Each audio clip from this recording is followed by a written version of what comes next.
वरहमतुल्लाहि वबरकातुहू। अल्हम्दुलिल्लाह अल्हम्दुलिल्लाहिल्लज़ी अंज़लल क़ुरआन व नज़्ज़लल फ़ुरक़ान व अनअमा अलैना बिल ईमान व तमन्ना बिल इहसान वस्सलातु वस्सलामु अला मन काना नबिय्यन व आदम बैनल माइ व तीन व अला आलिहि व अस्हाबिहि अजमईन अम्मा बाद फ़अऊज़ु बिल्लाहि मिनश शैतानिर रजीम बिस्मिल्लाहिर रहमानिर रहीम सुम्मा लतुसअलुन्ना यौमइज़िन अनिन नईम सदक़ल्लाहुल अज़ीम।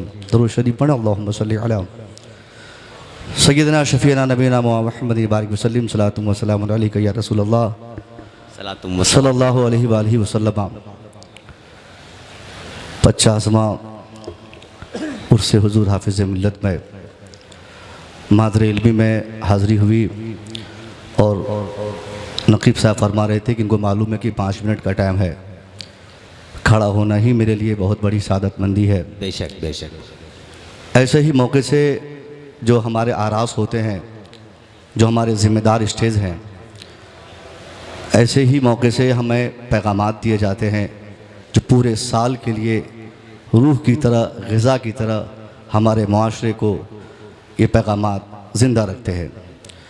मेरे पास वक्त चूँकि इसलिए भी कम है कि मैं यहाँ का फ़र्जंद हूँ और मैं ही वक्त लूँगा तो हमारे एक भी मेहमान ख़तीब अगर रह जाएंगे तो मुझे तकलीफ़ होगी। बेशक बेशक। मैं चाहता हूँ कि चंद बातें मौजूदा हालात के तनाजुर में बतौर पैगाम आप तक पहुँचा कर रुखसत हो जाऊँ। आज की तारीख़ में मुसलमान पूरी दुनिया में जिस तरीके से जी रहा है ये किसी को बताने की ज़रूरत नहीं। हर आदमी जानता है कि मुसलमानों की क्या सूरत हाल इस वक्त दुनिया भर में है। मुसलमानों को ऐसी हालत में सबसे ज़्यादा जिन चीज़ों की ज़रूरत है वो सेल्फ अकाउंटेबिलिटी की, खुद के मुहासबे की ज़रूरत है। जो दौर आज हम जिस दौर से गुज़र रहे हैं, माजी में ऐसे अदवार हमारे सामने कभी नहीं आए, या आए भी तो इतनी शिद्दत के साथ नहीं आए। आखिर क्या वजह है? हमने पूरी दुनिया को बेदार किया। आज हमें सोई कौम दुनिया महसूस कर रही है। हमने पूरी दुनिया को जगा कर किस तरीके से आज हमने पसमानदगी और तनज़ुली के हम शिकार हो गए, इसकी वजह क्या है? जब हम इसकी वजह तलाशते हैं, बुनियादी तौर पर दुनिया भर में जितनी भी अक़वाम है जो तरक्की करती है, उनकी तरक्की के जो असबाब, जो अवामिल होते हैं, मुताले के बाद पता चलता है कि तरक्की वही कौम करती है। या तो वो कौम एजुकेटेड हो तो तरक्की करेगी, या फिर वो कौम यूनाइटेड रहे तो तरक्की करेगी, या फिर पॉलिटिकली वो जिंदा रहे तो तरक्की करेगी। ये 3 ऐसे एजेंसीज और अवामिल है।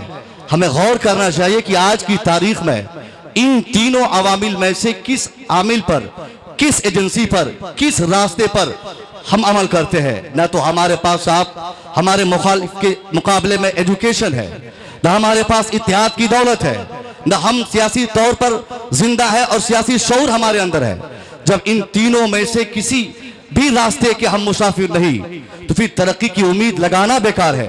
अगर हमें तरक्की चाहिए तो पहले हमें अंगुश्त नुमाई बंद करनी होगी, अपने मुखालफिन को बुरा भला कहना बंद करना होगा।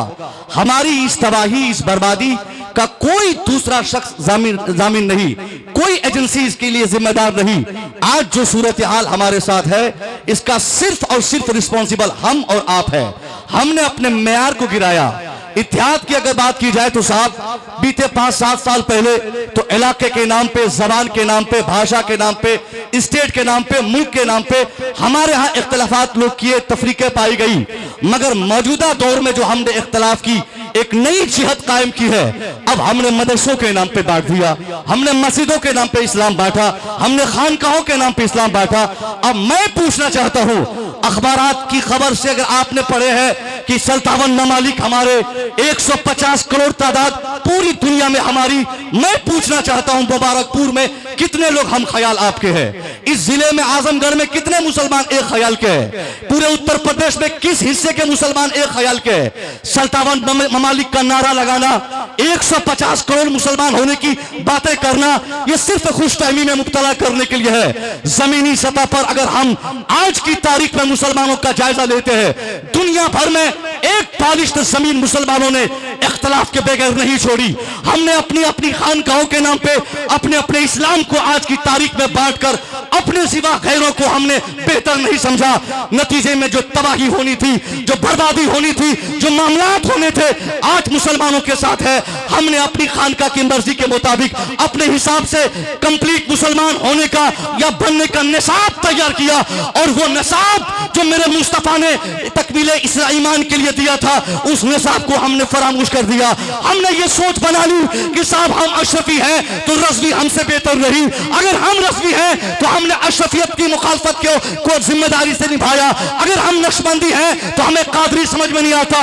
ये मुखालफत बता रही है कि आने वाले 2-4-10 सालों के अंदर अगर यही सूरत हाल अगर हमारे समाज में रहे तो 5-10 सालों के अंदर अभी तो हमारी इबादत गाहों पे हमले हो रहे, अभी हमारे औलिया सालिहीन के मज़ारात पर अटैक हो रहे हैं। एक दिन आएगा चुन कर सबको भगाने की कोशिश होगी, सबको लथेड़ा जाएगा। जरूरत इस बात की है कि हम पूरी दुनिया में एक जहती का पैगाम दें, एक मुसलमान बने और तकमीले ईमान की वो बातें करें, वो निसाब स्थापित करें जो मेरे मुस्तफा ने दिया था। नबी ने क्या फरमाया था? मन अहब्बा लिल्लाह व अबग़ज़ लिल्लाह व मनअ लिल्लाह फ़क़द इस्तकमल ईमान। सरकार फरमाते हैं जिसने मोहब्बत की अल्लाह के लिए, जिसने दोस्ती की अल्लाह के लिए, जिसने किसी को कुछ दिया अल्लाह के लिए, किसी को किसी चीज से मना किया अल्लाह के लिए, गोया उसने ईमान को मुकम्मल कर लिया। मगर हमने क्या निसाब दिया? जिसने इसको माना वो मुसलमान बना, जिसने उसको नहीं माना मुसलमान नहीं, जिसने हमें माना मुसलमान है, उसको नहीं माना मुसलमान है। सरकार आला हजरत ने भी एक निसाब कायम फरमाया था। आपने कहा उन्हें जाना, उन्हें माना, न रखा गैर से कोई काम, लिल्लाहिल हम्द में दुनिया से मुसलमान गया। अस्सलाम वालेकुम। जिंदाबाद जिंदाबाद जिंदाबाद। सुभान अल्लाह सुभान अल्लाह। मैं ये बातें बार बार कहता हूँ कि तकरीर के लिए 5 मिनट कुछ नहीं होता, लेकिन